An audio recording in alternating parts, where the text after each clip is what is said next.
Hello and good morning everyone. आज हम discuss करेंगे। सबसे पहले हमारा जो क्वेश्चन है वो है कि कार्लोस अल्क्राज। तो कार्लोस अल्क्राज किस देश से रिलेटेड है और किस गेम से रिलेटेड, और हाल ही में एक इंडिया की एक कंपनी ने इनको ब्रांड एम्बेसडर बनाया। तो वो कौन सी कंपनी थी और क्या मतलब क्या चीज़ें वो कंपनी काम करेगी, वो सारी चीज़ें आज इस क्लास में जानेंगे। उसके अलावा भारत का जो पहला सेमीकंडक्टर प्लांट है वो किस स्थान पे लगाया गया था और क्यों इंपॉर्टेंट है ये। और उसके अलावा बात करेंगे यार HAL जो हिंदुस्तान एरोनॉटिक्स लिमिटेड और जी जो एरो एरो स्पेस है। जी का मतलब होता है जो जनरल इलेक्ट्रिक एरो स्पेस है, उनके बीच में अभी हाल ही में एक समझौता हुआ था।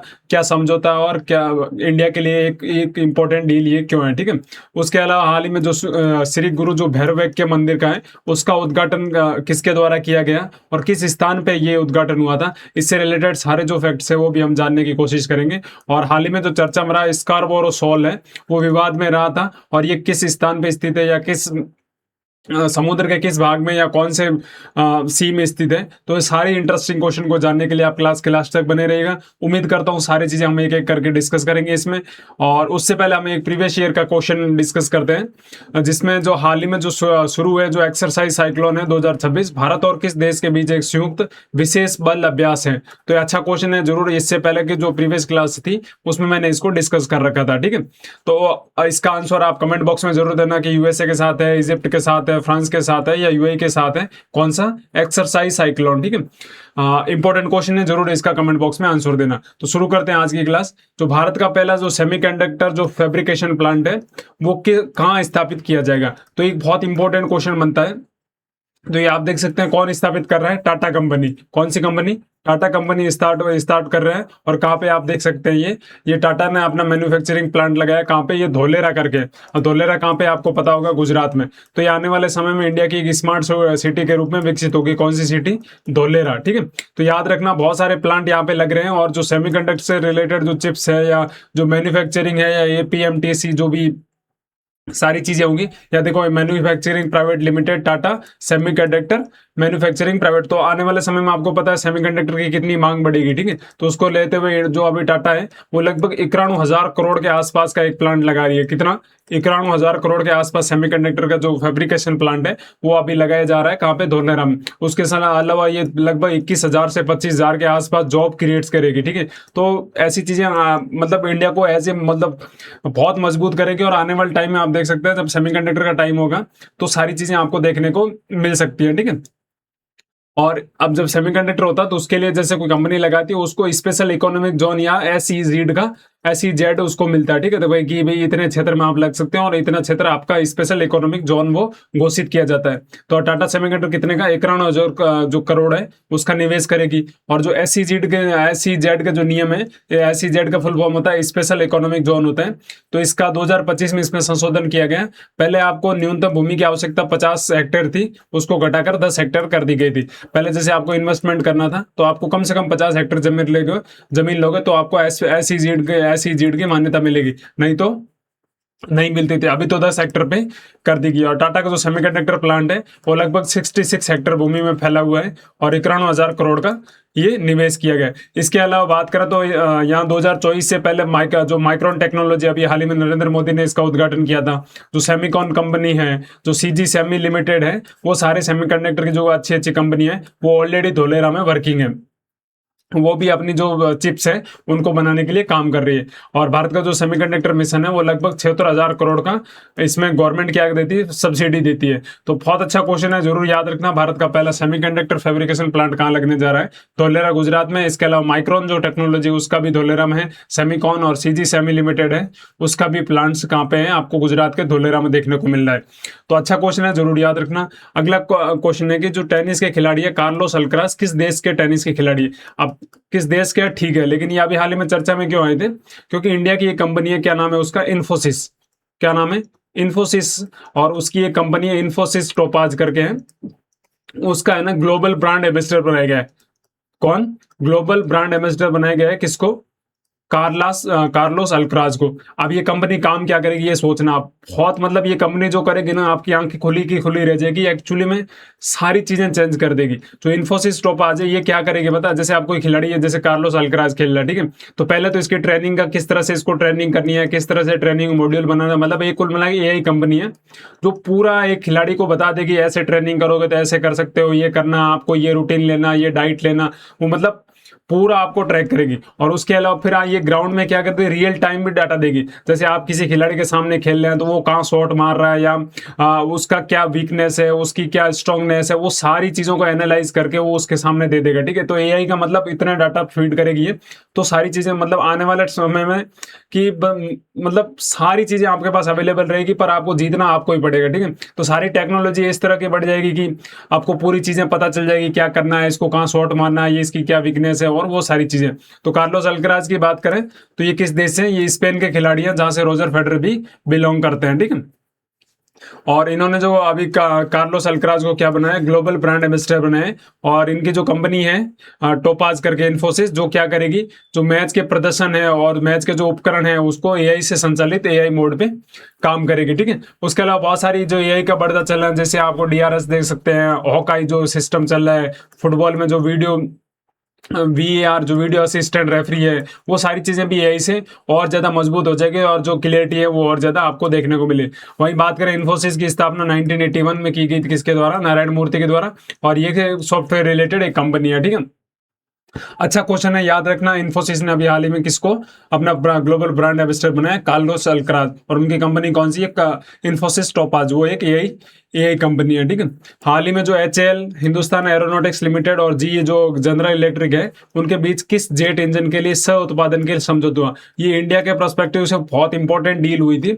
और ये इस इंजन की बात करें तो F414, ठीक है, कौन सा, F414, याद रखना, बहुत ये 100% किसी और किसी एग्जाम में आपको देखने को मिलेगा। एक्चुअली में हुआ क्या बताएं, आप एचएएल जो हिंदुस्तान एरोनॉटिक्स लिमिटेड है, ये कहाँ पे इसका हेडक्वार्टर, इसका बेंगलुरु में देखने को मिलता है, कहाँ पे, बेंगलुरु में। ये किसका निर्माण करती है, मोस्टली जो इसका फेमस प्रोडक्ट है उसका नाम है तेजस। अभी आपको पता होगा तेजस या जो भी फाइटर जेट्स इंडिया में बनते हैं, तो उनके इंजन है ना, मतलब यहाँ नहीं बनते, ठीक है, तो इंजन है ना बाहर से मंगाने पड़ते हैं। जैसे आप बहुत सारी जो अपनी एयरलाइंस होती है, तो इनके सारों के इंजन है ना, ये ये मतलब यूएस की एक कंपनी है जिसका नाम है general electric arrow space company है, ये बनाती है, ठीक है। तो अभी इंडिया में तेजस तो बंद है, लेकिन जो इनके सारे जो इंजन है ना, वो अभी जीई से हमको खरीदने पड़ते हैं। अब जीई तो सिर्फ अपने को इंडिया का तेजस तो इंजन नहीं देगा, ये बहुत सारे कंपनी, मतलब इसका भी बहुत सारे प्रोजेक्ट होते हैं। तो अभी इंडिया की ये टेक्नोलॉजी क्या करेगी, जब अभी ये समझो तो इसके मतलब क्या होगा कि अभी जो तेजस के जो भी इंजन होंगे वो सिर्फ और सिर्फ इंडिया में बनेंगे, और उसमें जो भी मतलब जो भी हेल्प होगी वो कौन देगा, जी, मतलब जी क्या करेगी, अपनी सारी टेक्नोलॉजी इंडिया को दे देगी कि तेजस के जो इंजन है वो किस तरह से आप बना सकते हो, और आपने मतलब आप लोकली या इंडिया में इसको किस तरह से बना सकते हो। तो जो F414 है वो तेजस जो MK2 है उसमें इसका यूटिलाइज किया जाएगा, ठीक है। तो F4 जो जेट इंजन है उनका सह उत्पादन के लिए अभी हाल ही में महत्वपूर्ण समझौता हुआ, जिससे 120 से 130 जो स्वदेशी लड़ाकू विमान है उनको और ज्यादा शक्ति मिलेगी, और वो और जल्दी वो तैयार हो जाएंगे, ठीक है। तो इसको अभी डिपेंडेंसी नहीं रखनी पड़ेगी कि इंजन आएगा जी, जब इंजन देगा तब हम इसको बना के रेडी करेंगे। अब जी बोला कि आप यहाँ इंडिया में भी बना सकते हैं। ये तो बात बहुत पुरानी चल रही थी, पीएम मोदी और यूएस प्रेसिडेंट जो बाइडेन के बीच में ये पहले से बात हो रखी थी, ठीक है। तो अच्छा क्वेश्चन है, याद रखना, F414 जो इंजन है वो हाल ही में किसके बीच में डील हुई थी, एचएएल और जीई के बीच में। जी का मतलब होता है जनरल इलेक्ट्रिक एरोस्पेस।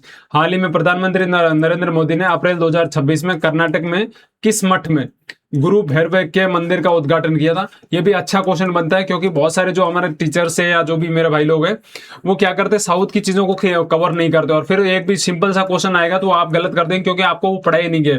क्योंकि लोग मतलब साउथ की चीजों को डिस्कस करने से थोड़े से ऐसे घबराते हैं, यहाँ का लोकल का कोई करंट अफेयर्स क्वेश्चन ले लेंगे लेकिन साउथ का नहीं लेंगे। लेकिन हम तो वो सारी चीजें कवर करेंगे जो इंपॉर्टेंट होगी, साउथ और नॉर्थ कोई डिफ्रेंशिएट नहीं है, ठीक है। तो गुरु भैरव के टेम्पल याद रखना, क्योंकि ये अच्छा क्वेश्चन बन सकता है, और ऐसे सिंपल सा क्वेश्चन आ गया तो फिर आप आइडिया भी नहीं लगाओ, क्योंकि आपको सब मिक्स हो जाएगा, तमिलनाडु, केरला, कर्नाटक, आंध्रा का आपको पता ही नहीं चल रहा, ठीक है। तो इनको 2-3 बार रिवीजन करेंगे तो पता चल जाएगा। ये किसका है, श्री जो आदि चुनचनगिरी मां संस्थान मठ है उसमें जो भैरव के मंदिर का उद्घाटन किया गया। ये और कहां पे है, ये कर्नाटक में देखने को मिलता है, कहां पे, कर्नाटक में। कहाँ पे? कर्नाटक में देखने को मिलता है आदि चुंचनगिरी महासंस्थान मठ। इसमें अभी हाल ही में गुरु भैरव के मंदिर का भी उद्घाटन किया गया था, किसके द्वारा? नरेंद्र मोदी के द्वारा। कब? 15 अप्रैल 2026 को। उसके अलावा जो ज्वाला पीठ और जो श्री भैरव मंदिर है, उसमें भी मोदी जी ने प्रार्थना की थी। और यहाँ के जो प्रमुख जो संत थे, जिनका नाम था बाल गंगाधर नाथ स्वामी जी, उनको मतलब ये सबसे इंपॉर्टेंट संत थे। इस जो मठ है, जो आदि चुंचनगिरी मठ है, उसके सबसे इंपॉर्टेंट गुरु या संत मान कौन थे? बाल गंगाधर स्वामी जी। उसके अलावा कर्नाटक के जो इंपॉर्टेंट प्रमुख मठ है, उसके अलावा श्रृंगेरी मठ आपको देखने को मिलता है, जिसकी आदि शंकराचार्य ने स्थापना की थी। उसके अलावा उडुपी का जो कृष्ण मठ है, सुत्तूर मठ, ये कहाँ पे आपको देखने को मिलता है? मैसूर में। मैसूर का जो सुत्तूर मठ है। उसके अलावा धर्मस्थला जैसे कर्नाटक के इंपॉर्टेंट धार्मिक स्थल माने गए। ठीक है, तो याद रखना श्रृंगेरी, उडुपी, सुत्तूर, और अभी हाल ही में चर्चा में रहा ये आदि चुंचनगिरी मठ, गुरु भैरव के मंदिर। तो ये सारी चीजें कहाँ से रिलेटेड है? कर्नाटक से। इसके अलावा कर्नाटक में आपको पता हम्पी, हम्पी फेमस है कर्नाटक का। उसके अलावा कर्नाटक की बात करें तो आपको पट्टाडकल, स्वाम बहुत बहुत बार पट्टाडकल के जो टेम्पल्स है, पट्टाडकल के, और जो पटाडेकल्स के टेम्पल है। उसके अलावा बात करें तो बेलूर का बेलूर हेलेबिड जो टेम्पल्स हैं, बेलूर हेलेबिड के टेम्पल्स भी, वो भी आपको कहाँ देखने को मिलते हैं? ये मैसूर के आसपास के रीजन में। ठीक है, तो अच्छा क्वेश्चन बनता है, जरूर याद रखना आप। पक्का यहाँ से भी क्वेश्चन आपको एग्जाम में देखने को मिल सकता है। अगला हाल ही में चर्चा में रहा स्कारबोरो शोल विवादित क्षेत्र किन दो देशों के बीच में। तो एक्चुअली में इसके बारे में थोड़ा समझेंगे हम। एक्चुअली में ये है क्या? ये चीन और फिलीपींस के बीच का एक रीजन है। तो स्कारबोरो शोल क्या है? ये कुछ नहीं है, आपको देख लो, ये समुद्र है, समुद्र में ऊपर से जो चट्टान निकली हो, इसको नाम है स्कारबोरो। और जब चट्टान निकले तो इसके आसपास क्या है कि बहुत सारी मछलियां आपको देखने को मिल सकती है, और अच्छा मतलब मछली पकड़ने का सबसे अच्छा रीजन माना जाता है। और इसका विवाद क्या है? अब ये फिलीपींस से लगभग है ना 220 किलोमीटर की दूरी पर है। लेकिन चाइना क्या है, इस पे लगातार अपना अधिकार जता रहा है। अभी चाइना ने क्या किया, यहाँ पूरा पूरा अपना डिफेंस क्षेत्र लगा दिया कि इसमें आप एंट्री नहीं कर सकते इस रीजन में। और फिलीपींस बोल रहा है ये तो मेरा रीजन है, आप कौन होते हैं ये कहने वाले? तो लेकिन चाइना मानता है कि जो हमारी एक साम्राज्य था युआन राजवंश, उसके समय का हमारा ऐतिहासिक स्वामित्व है, कि हम तो बहुत पुराने समय से हैं, 1200 एडी से जो हमारी युआन डायनेस्टी है उसका इस पे अधिकार था, तो ये हमारा हो गया। और इसका जैसे नामकरण किया कैसे हुआ था, एक HMS जो स्कारबोरो नामक जहाज था, वो ईस्ट इंडिया कंपनी का था, वो इस जो चट्टान थी इससे टकराया था। इसके बाद इस द्वीप का नाम स्कारबोरो शोल रख दिया गया। और फिलीपींस से लगभग 200 समुद्र मील की दूरी पर है, जो इसका स्पेशल जो इकोनॉमिक जोन है उसके अंतर्गत आता है। लेकिन चाइना बोल रहा है ये तो हमारा है। और 2012 से वर्तमान वो चीन जो चाइना का तटरक्षक बल है उसकी अभी हाल ही में यहाँ पे तैनाती कर दी गई है। और जिसके कारण इसको बोला है कि हम यहाँ इसमें आप नहीं, फिलीपींस के लोग नहीं आ सकते, ये सिर्फ और सिर्फ चाइना का है। तो इससे विवाद पैदा हो गया था। अपना को तो याद रखना है कि स्कारबोरो शोल कहाँ पे देखने को मिलता है और किन दो देशों के मध्य विवाद है, चाइना और आपको फिलीपींस के मध्य देखने को मिलता है। ठीक है, तो अच्छा क्वेश्चन है, जरूर याद रखना। और उम्मीद करता हूँ आज सारे जो इंटरेस्टिंग क्वेश्चन है वो आपको अच्छे लगे होंगे, और ऐसी इंटरेस्टिंग क्लासों के लिए आप हमारे साथ जुड़े रहें। आप सभी का धन्यवाद, शुक्रिया।